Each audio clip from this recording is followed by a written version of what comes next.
Bueno, muy buenas noches. Un saludo muy especial. Muchas gracias por acompañarnos el día de hoy. Un saludo especial a los expresidentes Eduardo Frei de Chile, Ernesto Samper de Colombia y al presidente Yamil Mahuad de Ecuador. La verdad, esta es una mesa que me honra bastante moderarla y presentarla, porque la verdad ustedes tienen mucho que aportarle a este curso de la simulación de gobierno que realiza la Universidad Camilo José Cela y que para el continente, para Latinoamérica y obviamente para lo que es Iberoamérica, es supremamente importante los aportes que ustedes van a hacer el día de hoy respecto a las perspectivas que se tienen en Latinoamérica. Mi nombre es Camilo Rubiano, voy a moderar este panel el día de hoy y voy a abrirlo con una pequeña introducción y es Latinoamérica, ¿cómo está en el contexto global? Teniendo en cuenta que el mundo está un poco convulsionado con lo que tiene que ver con las relaciones China-Estados Unidos. Eso ha generado unos problemas mundiales y a Latinoamérica los está asistiendo bastante. El Fondo Monetario Internacional está hablando de un decrecimiento cercano al 70% del PIB mundial y Latinoamérica va a ser uno de los continentes más afectados debido a que va a crecer cerca del 1.8%.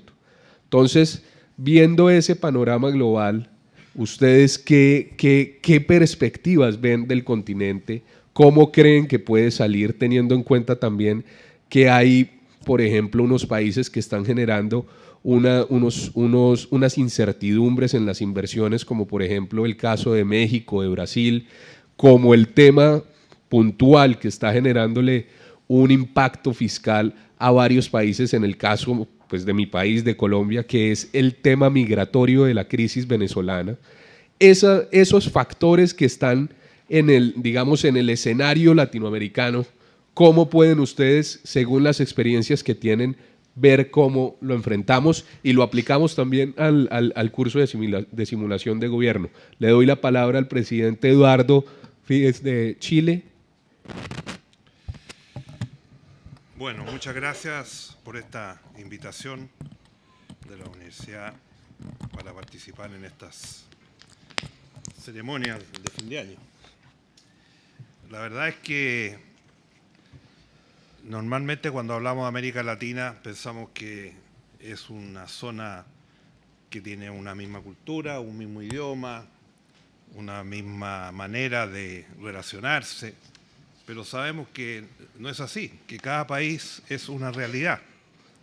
Y hoy día, desgraciadamente, a pesar de que después de los años 70, 80 que tuvimos dictadura en toda América Latina, era una sombra negra de dictaduras, vino una época de resurgimiento, de crecimiento, de desarrollo, afianzamiento democrático, crecimiento económico, manteniendo lógicamente las desigualdades, los déficits estructurales, la falta de una institucionalidad que es fundamental para hablar de gobernabilidad en los países, y paralelamente vemos, y usted lo citaba, la situación que ha cambiado fuertemente en los últimos 2 años, producto de la sanción del presidente de Estados Unidos, que ha cambiado prácticamente el mundo, porque ahora se gobierna con un Twitter a las 7 de la mañana, cambian las bolsas, cambian las monedas, en fin, cambia todo. Felizmente, en el caso de Chile, y lo digo con gran responsabilidad, en los años 90 tomamos una opción por estar presente en el Asia-Pacífico. Y el año 94 Chile ingresó a PEC, y a partir de ese momento, en esa época nosotros teníamos 1/3 de nuestro comercio en Estados Unidos, 1/3 en Europa y 1/3 en América Latina. Hoy día, año 2018, las últimas cifras demuestran, por un lado, que más del 50% del PIB de Chile está en el comercio exterior, o sea, depende mucho, somos una economía muy abierta, y a su vez el 65% de todo el intercambio de Chile hoy día está en el Asia-Pacífico. Y lógicamente que esta guerra nos toca. No nos toca directamente porque tenemos más de 65 tratados de libre comercio con más de 65 países y por lo tanto estamos protegidos con aquellos países que tenemos TLC funcionando, y cuando vienen las decisiones o los tweets, como digo, y se cambian las medidas, especialmente con China, con India y otros países, nosotros estamos protegidos por los TLC. Cuando no estamos protegidos o afecta esto en el caso de India, que generalmente India no firma TLC, sino que acuerdo de alcance parcial, lógicamente que nos toca. Porque además esos países responden a la política de Estados Unidos y ellos están respondiendo a estados precisos, a lugares, productos, etcétera, para compensar la guerra comercial. Y eso, evidentemente, que es un tema de gran incertidumbre hoy día. No sabemos qué va a pasar en los próximos años. La próxima semana, esta semana, hoy día estamos a jueves, la próxima semana viene el G20, se espera que se encuentren los dos presidentes en G20 y yo estuve acompañando y me invitó el presidente de Chile a la visita a China en el mes de abril, donde nos fue muy bien, donde firmamos grandes acuerdos, tenemos una agenda de 14 puntos en el Asia, que no es solamente comprar y vender productos. Ya hemos cambiado esa tesis, hoy día estamos mirando los nuevos temas, estamos discutiendo los temas de la conectividad, esperamos de aquí al próximo año tener caminando la tecnología 5G en Chile, estamos trabajando en la fibra óptica para conectar el Pacífico Austral, que no tiene fibra óptica y no está conectado, ya tenemos una fibra óptica que se está terminando desde el sur de Chile hasta la Antártida, y a través de eso estamos conectándonos con el mundo, porque además con el comercio electrónico, si no estamos conectados, estamos fuera.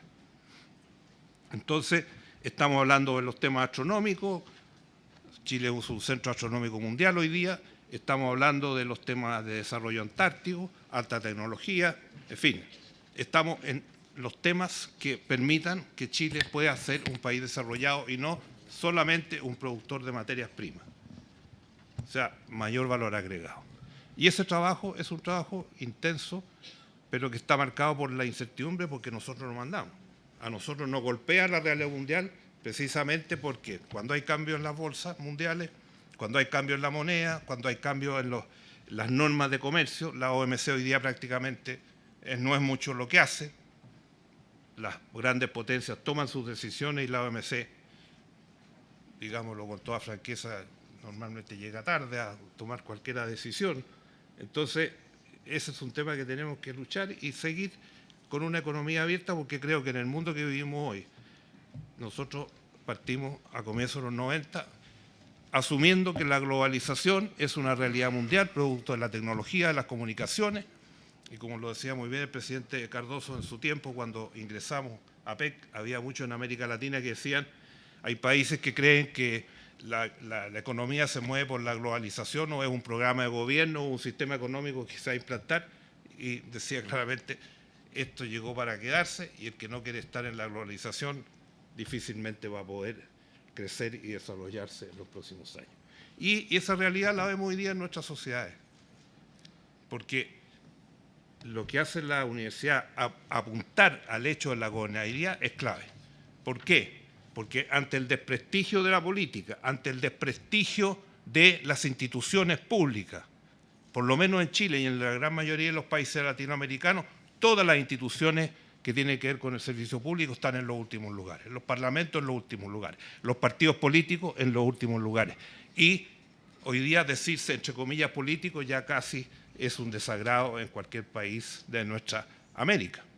Y eso, además, por el efecto de que muchos de nuestros jefes de Estado pretenden quedarse por eternidades en el gobierno y tomar el control del poder a la manera que sea.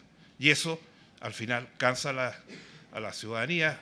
El país no es capaz, con regímenes presidenciales, que soportar presidentes que están in eternum. Bueno, y por otro lado vemos el caso de Venezuela, que es un desastre para todos nosotros. ¿Para qué decir para Venezuela, para Colombia? Hoy día de Venezuela tenemos casi 4 o 5 millones de exiliados y se piensa que entre los próximos 3 años, si no hay una solución medianamente responsable para la situación de Venezuela, vamos a tener 3 o 4 millones más que van a salir. Y esa gente, ¿cómo lo resuelven los países? ¿Cómo resuelven esas grandes poblaciones? Hay mucha gente que llega, que tiene preparación, que son profesionales y que rápidamente encuentra ubicación. Pero en países que están con problemas económicos, con no mucho crecimiento, llegan millones de personas y muchas que no tienen preparación para trabajos más sofisticados, los problemas que son muy complicados de resolver. Y, por lo tanto, y finalmente, para dar el último condimento, el tema de la corrupción. El tema de la corrupción ha sido letal. El tema de Brasil ha sido letal. Brasil es un país que tiene el 50% casi de la población de la Sudamérica, tiene casi el 50% del PIB de Sudamérica, es una potencia, está dentro de los BRICS. Bueno, y lo vemos en tantos otros países. Vemos la situación de Perú, vemos de Venezuela no hablemos, porque ya ese es un caso dado ya. Es un narcoestado que no sabemos, lo conversábamos con los presidentes de esos días, en cómo va a derivar eso. O va a derivar una guerra civil, o va a derivar en qué cosa. Entonces, en ese cuadro, formar gente no es fácil, y preparar gente para conducir los países en función de una serie de temas que podemos conversar más adelante, pero como una primera pincelada, eso que quisiera aportar. Muchas gracias, presidente Eduardo. Presidente Samper, y al presidente Mahuad también le quisiera que nos profundizáramos un poco más en esa crisis que se está viviendo con el tema de Venezuela. El tema de Venezuela, por ejemplo, yo les doy un dato: en Colombia la regla fiscal tocó flexibilizarla, ampliarla, debido a que el impacto fiscal de los migrantes que están entrando y de la atención que se le está dando a ellos, pues está generando una presión fiscal que se ha ampliado en cerca de 3 billones de pesos. Eso es cerca de un billón de dólares. Entonces es un problema que está generándole a los países, que está dejando que los países no crezcan, y precisamente Latinoamérica y el Fondo Monetario Internacional lo tiene muy, muy en cuenta, y ese es un tema, ese es un reto a sacar adelante. ¿Cómo ustedes dos ven ese tema de Venezuela y el impacto que le está generando al vecindario, a Latinoamérica? Muchas gracias, muy agradecido con la universidad de venir a compartir con ustedes estos momentos y con mis colegas. Antes de hablar del tema de Venezuela, yo quisiera señalar que lo que tiene América Latina en este momento son nuevos desafíos de viejos retos. Toda la vida hemos hablado de que una de las características propias del modelo de desarrollo latinoamericano es el extractivismo. Vivimos de lo que produce la tierra por encima o por debajo, pero no hemos sido capaces de agregarle valor a lo que tenemos. No hay cadenas sociales de valor, y creo que ese sigue siendo el principal desafío, aún en estos momentos en los cuales estamos confrontando. El mundo va a crecer alrededor del 2.2%, según el Banco Mundial. En este año nosotros, tal vez la cifra inclusive es inferior a la que mencionaba nuestro moderador. La CEPAL calcula que vamos a crecer al 1.3%, pero no es solamente todos los promedios son engañosos. Se sabe de un señor que se ahogó en un río de 30 centímetros promedio de profundidad.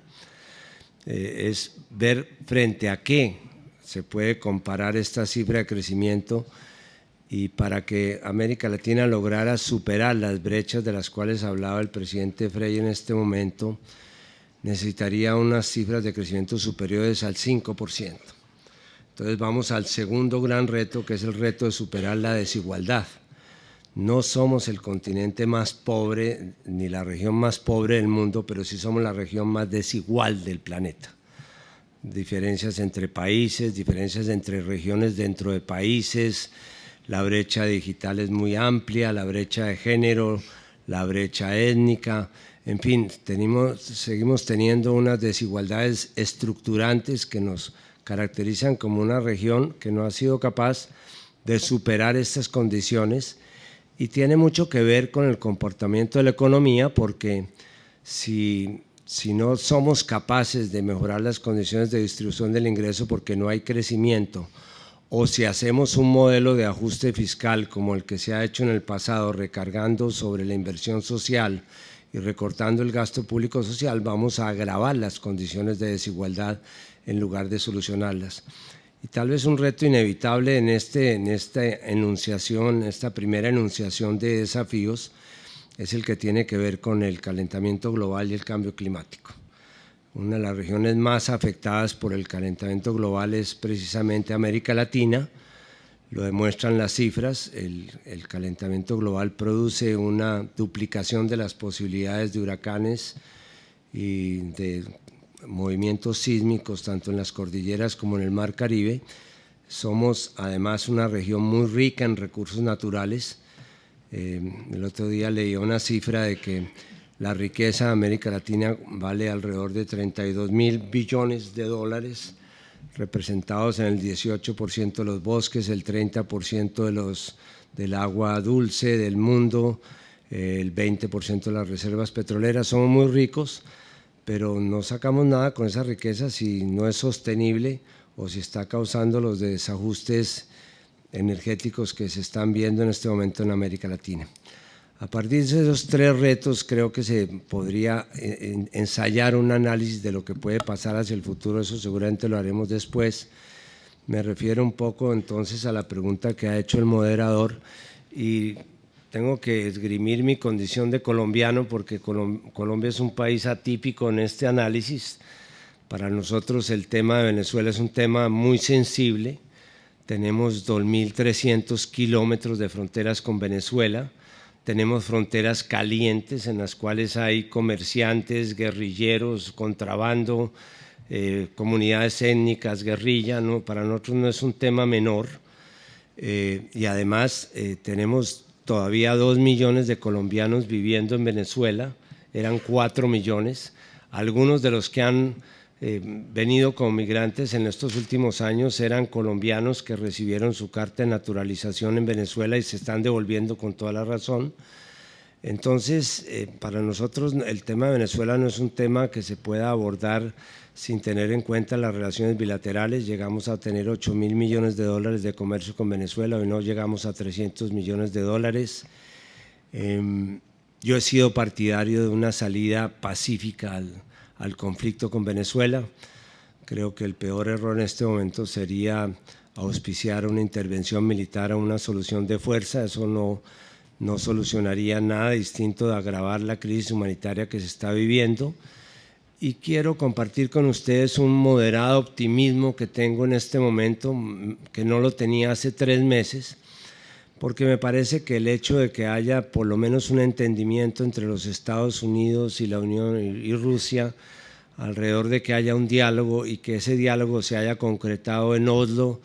Los noruegos no son improvisadores en estos tipos de diálogos, son personas que tienen mucha experiencia en estos diálogos internacionales, y el hecho que están sentadas las fuerzas políticas venezolanas, que son las que tienen que arreglar el problema, con el apoyo que ha venido recibiendo una salida pacífica y democrática de parte de la Unión Europea, del Grupo Contacto, del Papa Francisco, de las propias Naciones Unidas, pues nos puede llevar a ser medianamente optimistas respecto a las posibilidades de salir de este tema.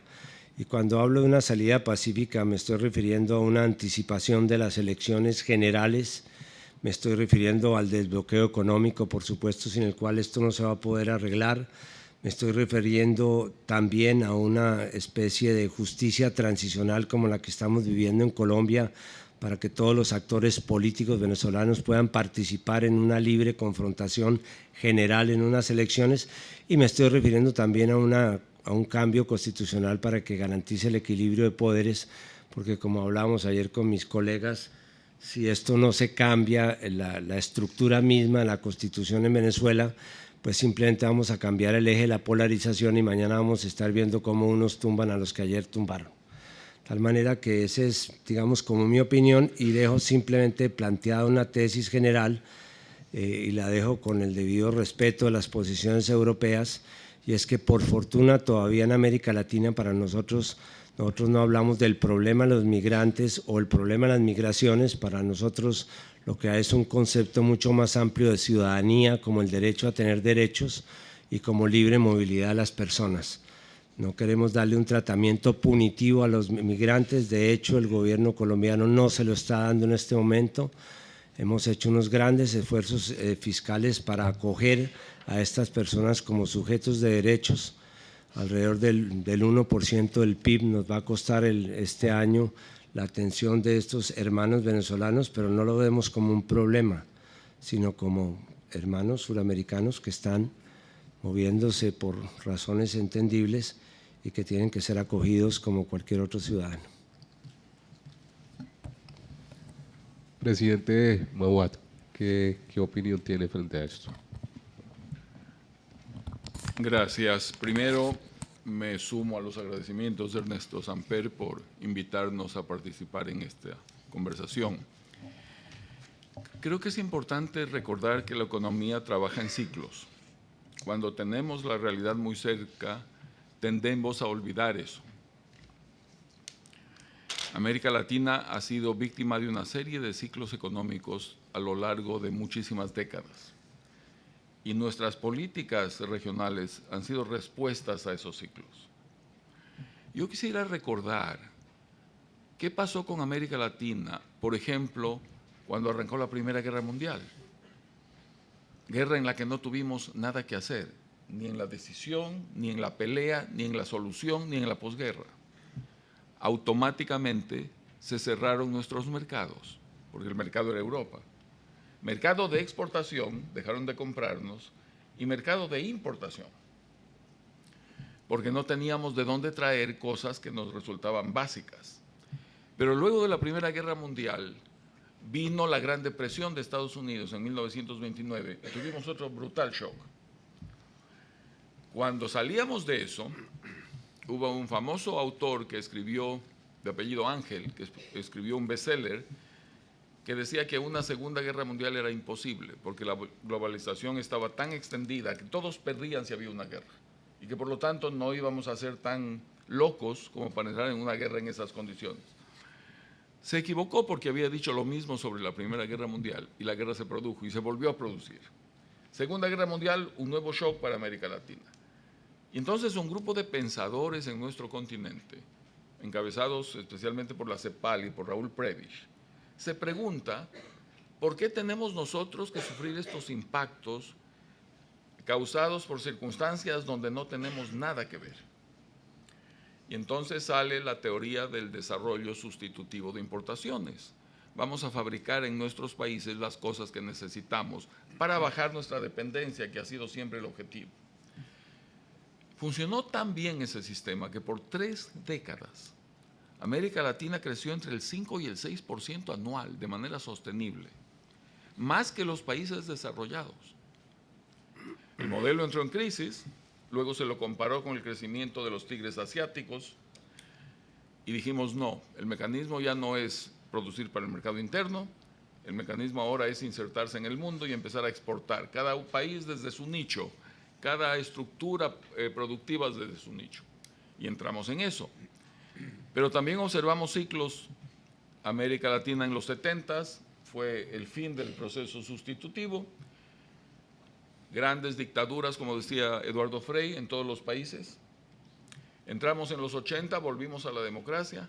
Lamentablemente, en lo que se ha llamado la década perdida de América Latina. El crecimiento poblacional era superior al crecimiento de la economía, la pobreza aumentaba y no sabíamos cómo lidiar con eso. Y en los 90 nos pasó igual. Algunos países empezaron a salir con métodos innovativos, con ideas que se incorporaban más al mundo, etc. Entonces, y a mí me gusta citar, porque vale la pena recordar, que entre 1997 y 2002 hubo 9 presidentes en América Latina que no logramos terminar nuestros periodos. Y me gusta decir que si fuésemos médicos y comparáramos la incidencia de esta enfermedad social en relación a la población, deberíamos hablar de una epidemia. un presidente en Paraguay, 3 en Ecuador, presidente de la Rúa, Fujimori, Sánchez de Lozada, Aristide. No pudimos concluir. Y venían presidentes de todas las tendencias políticas, de todas las edades, presidentes reelectos, presidentes outsiders, presidentes que habían hecho reforma económica, presidentes que empezaban reforma económica, presidentes que estaban en la mitad de una reforma económica, desde el Caribe hasta la Patagonia. Entonces, ¿qué había en común? Crisis económica. Hacia el año 2002 entra en el mercado China, empieza a comprarnos todo a muy buenos precios y la región se estabiliza. Y entre el 2002 al, no sé, 2008, 2010, me parece que hay 2 presidentes que no logran terminar sus periodos. Uno en Paraguay y uno en Honduras. Pero todo lo demás es muy estable. Y entonces entra este modelo económico en crisis. China ya no crece a la velocidad de antes, ya compra menos y empezamos a sufrir los coletazos. Entonces la gran pregunta es, ¿estos ciclos van a seguirse produciendo? ¿Y cómo nos defendemos mejor? Yo creo que aquí tenemos en la mesa 2 países que han sido una demostración en América Latina, que pues me refiero a Chile y a Colombia, que no hay que jugar con la macroeconomía, que no hay que jugar con las políticas públicas, que hay que darles tiempo a estas políticas para que se asienten, echen raíces y prosperen. Que no se trata de caer en la novelería, de cambiar por cambiar, ni desesperarse por algo que asoma, sino que hay que crear un modelo, creer en ese modelo y avanzarlo. Así que me parece que por ahí tenemos que seguir. Tenemos problemas nuevos. Los grandes temas, los grandes conflictos en América Latina, primero han sido conflictos territoriales. Las grandes disputas entre países han sido peleas territoriales. Y tenemos el récord mundial de resolución de conflictos a través del diálogo. Ningún continente ha resuelto más problemas conversando que nosotros. Vamos a proponer ahora el uso de la violencia para resolver el problema en uno de nuestros países que atraviesa un terrible problema como es Venezuela. Iría contra nuestra tradición, iría contra nuestras costumbres y además no tiene ninguna garantía de éxito. La situación de Venezuela es desesperante, especialmente para quienes viven dentro del país. No se trata de decir vamos a sentarnos a esperar hasta que esto se arregle, porque las cosas no se arreglan por sí solas. Pero tenemos que buscar un mecanismo en donde, considerando la urgencia y considerando la situación, procure una salida dialogada. Un ejemplo que he oído que se cita mucho últimamente es el ejemplo de Nicaragua cuando salió de la dictadura de Somoza. Ahí hubo una reacción popular a la cual se sumaron las Fuerzas Armadas, se adelantaron elecciones, se crearon elecciones, las elecciones fueron monitoreadas por actores creíbles, porque si no hay un proceso electoral suficientemente serio, van a seguir pasando las mismas cosas. Y hubo un acuerdo de la sociedad para superar los problemas por esa vía. Eso nos ha traído un problema nuevo. La migración no ha sido un gran problema en América Latina antes, pero ahora es actual y es enorme, y especialmente para los países vecinos. Un problema de violencia en ese país podría producir todavía más migración. Y no se tiene ninguna visión a corto plazo de qué podría hacerse. En cuanto ya al manejo impositivo de cada país, yo creo que depende de la situación. Es muy difícil sacar una conclusión para todos. Muchas gracias, presidente Mauad.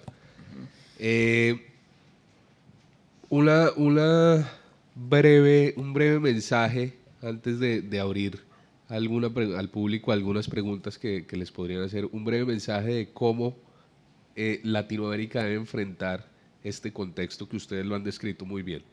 Por ejemplo, el presidente Frei tuvo una experiencia durante su presidencia, creció alrededor del 7% la economía del país. Eso le generó a Chile, digamos, unas ventajas comparativas en el continente. Y miremos esas oportunidades que tiene. Colombia, hoy el mismo Banco Mundial lo ha puesto a Colombia, digamos, como ese gran país para la inversión, Ecuador también tiene unas oportunidades importantes. ¿Ustedes qué mensaje dejarían acá frente a esas oportunidades o qué se puede hacer para asumir ese reto y sacar adelante teniendo en cuenta las fortalezas que se tienen en Latinoamérica? Bueno, seguimos. Bueno, la verdad es que en la década del 90 Chile creció a tasa del orden de 7% promedio en 10 años. Había mucha gente que lo consideraba poco No. y no querían que hubiera otro gobierno de nuestra coalición. Felizmente hubo. Yo creo que si hay una lección que nos da el caso chileno es que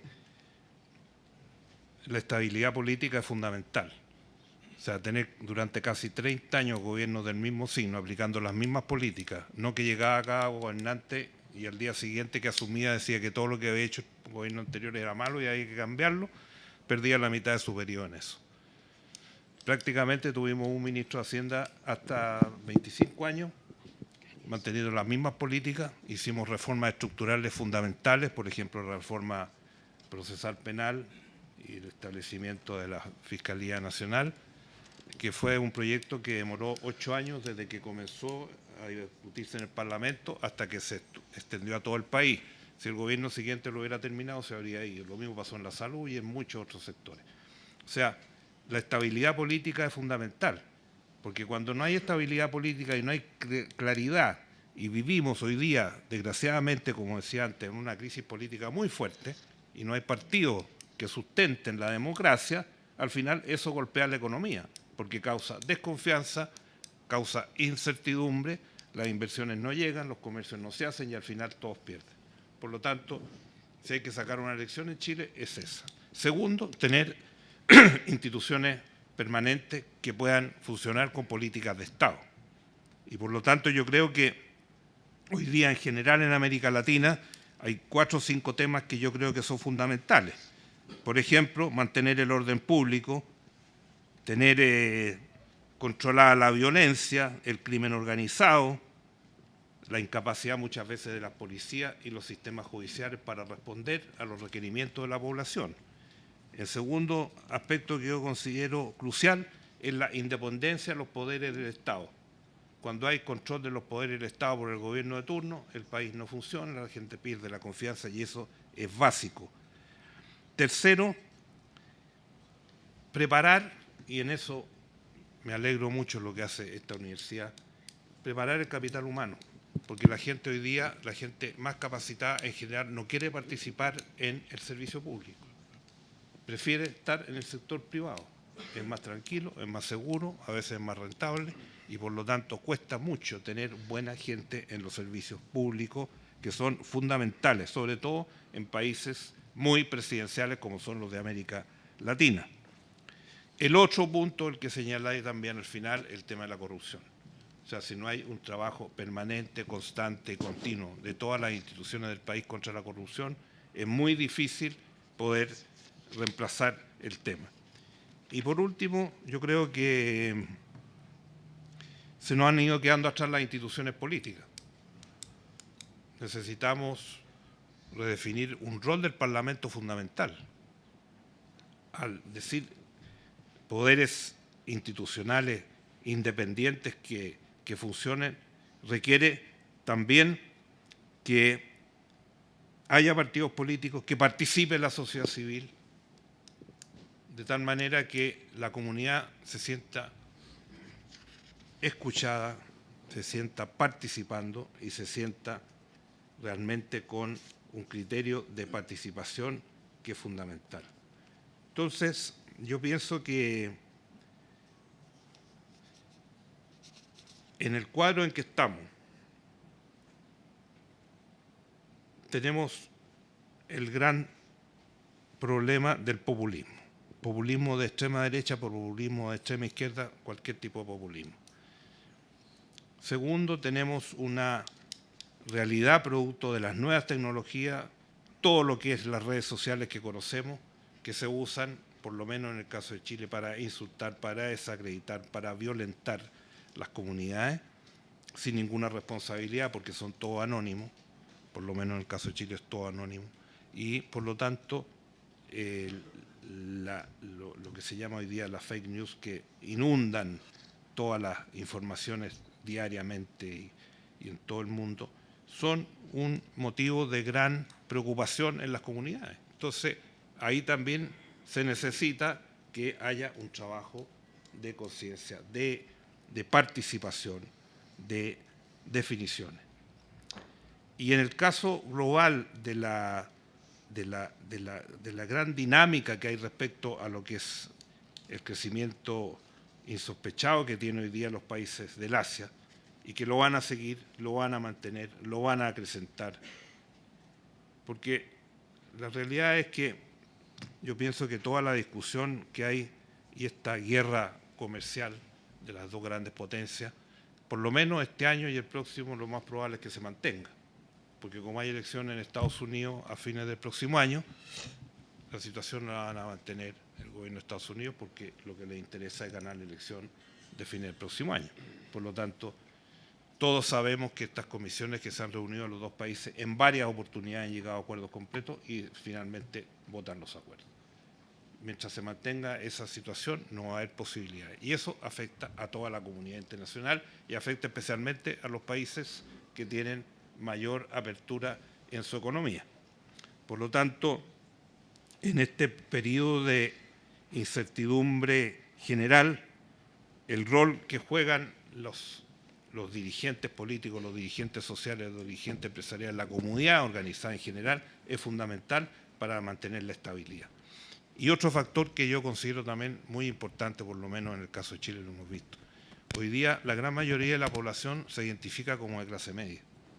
Es evidente que ha habido un ascenso en general en América Latina de las clases medias. Lógicamente que hay países en que el 60% dice son clase media. Evidentemente que hay media baja, media media, media más alta, en fin. Pero como vivimos ciclos, como decía nuestro colega Maguad, como vivimos ciclos tan espectaculares y tan rápidos y tan violentos, la gente vive con mucha preocupación, porque una persona que logra tener un ascenso, tener una profesión, lograr una mejor calidad de vida, aspira a que tener una familia, que sus hijos también puedan tener una educación adecuada para poder desarrollarse, tener una salud adecuada, en fin, todos los servicios públicos. Y cualquier incertidumbre, cualquier hecho que se produce dentro del país, produce un descalabro en la gente. La gente se siente totalmente desprotegida. Y por lo tanto, esos grandes saltos que dan los sectores de clase media, como empujado en este caso por esta guerra comercial, que en algunos casos es mucho más la conmoción que se produce en los medios que lo que realmente pasa en nuestra realidad, como lo que pasa en los casos de las migraciones, hay que tener la suficiente capacidad del gobierno de enmendar esos rumbos y dar protección a la gente. Hoy día los gobiernos no son, y por lo menos esa es mi idea, que sean gobiernos que estén en el sector productivo, que estén en el sector resolutivo, sino que los gobiernos están para arbitrar el bien común, regular los sistemas, permitir que las personas puedan desarrollarse, que las empresas florezcan. En nuestros países, la gran, inmensa cantidad de empresas son empresas pequeñas y medianas, que en general tienen poca protección institucional y por lo tanto es fundamental también ahí dar seguridad. Eso para... Gracias, presidente Frey. Un breve de ustedes dos, presidente Samper y presidente Maguad, para abrirle al público si tiene alguna pregunta, por favor. Muy brevemente, para mí, el futuro de América Latina, como el de mi país, está alrededor de la palabra paz. América Latina es una región de paz en el mundo, a diferencia de otras regiones en las cuales existen hoy día conflictos étnicos, religiosos, guerras que de alguna manera reviven el concepto de la Guerra Fría. En América Latina tenemos en este momento unas condiciones de convivencia que debemos preservar. No es que no existan problemas, por supuesto que existen, pero nos hemos acostumbrado a resolver esos problemas sin llegar a la violencia. Y creo que dentro de esas vacunas que tenemos que ponernos, no podríamos dejar de considerar aquí la amenaza que es para la región la política del señor Trump, el huracán Trump, porque a diferencia de otros gobiernos en los cuales había prioridades en la agenda de relacionamiento con América Latina, que para unos era el narcoterrorismo, para otros era la lucha contra el comunismo, aquí lo que tenemos es una agenda en la cual nuestros temas son una amenaza para los Estados Unidos. Somos una amenaza como migrantes, están expulsando a los migrantes, están construyendo muros para evitar que nos mezclemos. Somos una región que va a ser totalmente afectada, como ya lo decía, por el incumplimiento de los compromisos con los acuerdos de cambio climático y lo que eso va a producir en materia de calentamiento global. Tenemos una agenda inclusive comercial en la cual el señor Trump nos propone un poco el negocio que le proponía una gallina a un cerdo para poner un negocio de huevos con tocino, a lo cual pues la gallina no le caminó porque no era un buen negocio. Es el negocio que nos está proponiendo el señor Trump al subir los aranceles de todos nuestros productos y sacar las inversiones que están en América Latina para producir dentro de los Estados Unidos. Y por supuesto tenemos una amenaza que a mi juicio todavía es más grave, y es que todos los gobiernos que hemos sido en los últimos 10 o 12 años o 15 años en América Latina, Eduardo y yo lo fuimos en Colombia y en Chile, coincidimos felizmente en nuestra época, hicimos esfuerzos por sacar gente de la pobreza absoluta. Y en los últimos 20 años salieron alrededor de 180 millones de personas de la pobreza absoluta gracias a que duplicamos el gasto social en materia de educación, de salud, de agua, conseguimos mecanismos de focalización para ayudar a través de subsidios a los sectores más desfavorecidos.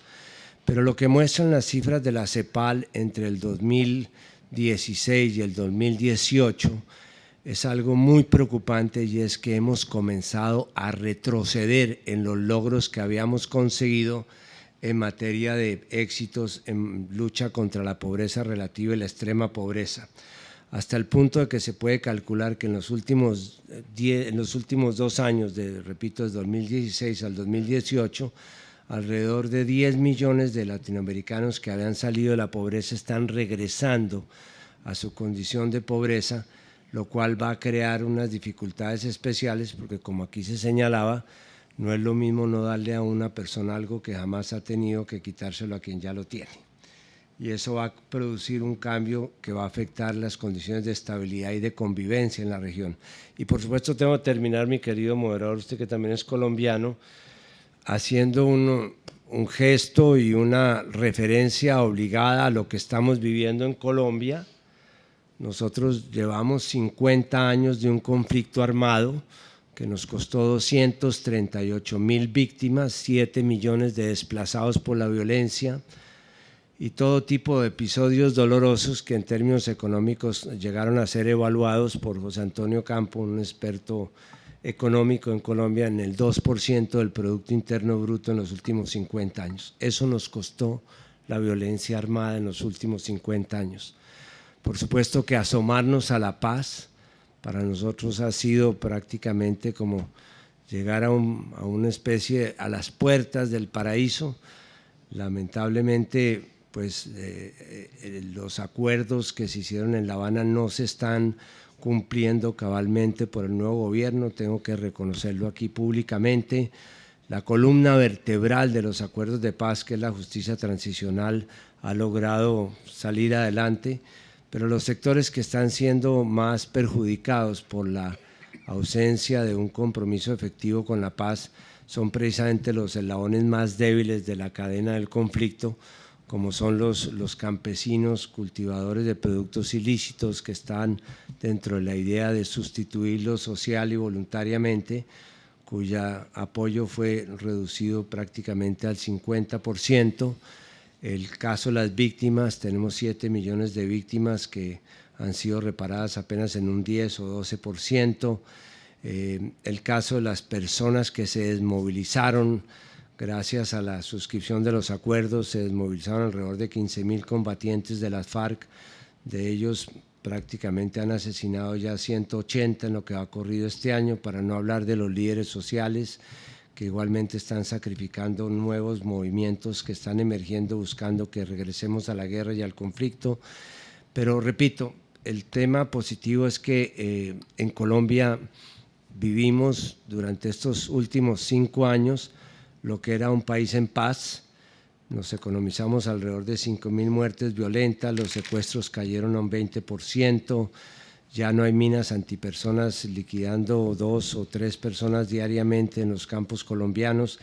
Es decir, la paz es rentable, la paz produce utilidades y nosotros, como parte de esa paz, tiene que ver con la paz de Latinoamérica, también queremos compartir con todos los hermanos latinoamericanos pues la posibilidad de que siga el proyecto de paz que se inició en Colombia y que igualmente siga el proyecto de paz en América Latina, que es lo que nos ha caracterizado, repito, a pesar de todas las dificultades, como una zona libre de armas nucleares, libre de conflictos étnicos, de conflictos religiosos, es decir, como una zona de paz.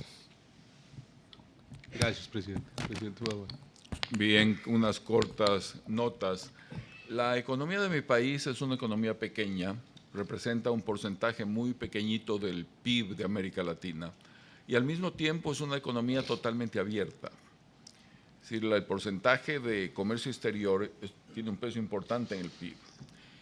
Entonces, en esas condiciones uno tiene que preguntarse cómo ve al mundo externo. ¿Es el mundo una amenaza o es el mundo una oportunidad? ¿Qué es lo que subrayamos más? Yo soy de los que piensan que primero está ahí, como decía Eduardo, para quedarse, citando a Fernando Enrique Cardoso. Y segundo, es más una oportunidad que una amenaza. Mi país decidió durante varios años de una manera absurda marginarse de todo proceso de integración, marginarse de procesos de ampliación de mercados, cerrarse en sí mismo en la última década, y eso ha sido terrible. Y hoy tiene que cambiar la perspectiva e integrarse al mundo. Eso lo necesitamos. El mundo no va a cambiar porque el Ecuador piense distinto. O el Ecuador se ajusta a lo que pasa en el mundo o se quedará siempre orillado, marginado de las grandes tendencias. Ese es un primer punto. Un segundo punto tiene que ver con la forma brutal en que se ha incrementado la participación ciudadana en el mundo, especialmente a través de las redes sociales. Yo no me atrevo a decir ahora que es la mejor forma de participación, ni siquiera que es la más grande, pero sí es evidente que mientras los mecanismos de comunicación colectiva normal, los medios de comunicación, han ido disminuyendo, en cambio, las redes sociales van incrementándose y cada vez será eso más así. ¿Cómo vamos a favorecer esa participación de mejor manera? Los mecanismos que tenemos actuales, ¿están favoreciendo esa situación o más bien se han quedado atrasados? Y eso tiene que ver con la organización política, los partidos políticos, los roles de los ciudadanos, etcétera. Gracias. ¿Tengo que repetir o no?